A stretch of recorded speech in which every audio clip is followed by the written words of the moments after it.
അസ്സലാമലൈക്കും പീപ്പിൾ.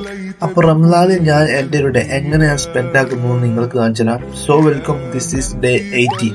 അങ്ങനെ രാവിലെ തന്നെ നമ്മൾ എണീച്ച് ഫുഡ് കഴിച്ച് പിന്നെയും കിടന്നിട്ടോ. പിന്നെ നമ്മൾ കുറച്ച് സാധനങ്ങൾ വാങ്ങാണ്ടായിരുന്നു. സാധനങ്ങൾ വാങ്ങി സൈഡിലേക്ക് നോക്കുമ്പോഴാണ് കണ്ടത് നല്ല വറുത്തൊക്കെ ഉണ്ടായിരുന്നു അവിടെ. അപ്പൊ അതുമായിട്ട് നമ്മൾ നേരെ വീട്ടിൽ അങ്ങോട്ട് പോയി. ഞാൻ അതിന്റെ ജ്യൂസ് അടിക്കണം, കട്ടിങ്സ് ഒക്കെ. അപ്പൊ അത് കഴിഞ്ഞ് നേരെ നോമ്പെടുക്കാൻ സമയം കിട്ടോ. നമ്മൾ നേരെ നോമ്പെടുന്നിട്ട് നമ്മൾ നേരെ നിസ്കരിക്കാൻ പോയി. ഗൈസ്, അപ്പം നമ്മൾ കഫേയിൽ ഇങ്ങോട്ടാണ് വന്ന്. അപ്പോൾ കഫേയിൽ വരുമ്പോൾ നമ്മൾ കിടില വണ്ടി ഉണ്ടാവും. അപ്പൊ ചായ കുടിക്കാനൊരു പൂതിയായിട്ടോ. അപ്പൊ അങ്ങനെ ഞാൻ ഇറങ്ങിയതാണ്. ചിക്കൻ വിങ്സും ഒരു ചായ മാത്രമേ ഞാൻ ഓർഡർ ചെയ്തുള്ളൂ. എന്താ കുറച്ച് നമുക്ക് കളിക്കണായി ഓനെ നോക്കിക്കോ, നമുക്കത് കളിക്കാൻ വേണ്ടിട്ട്. എന്റെ പ്രായം എത്രയാ? Squad number 2 contestant on the stage. നോമ്പ് തുറന്നതിന് ശേഷം ഒരു ചീറ്റ് ഡേ കിട്ടോ. അങ്ങനെ ചെക്കൻ ഒന്നുകൂടി സ്നാക്ക് എടുക്കാൻ പോയിട്ടുണ്ട്.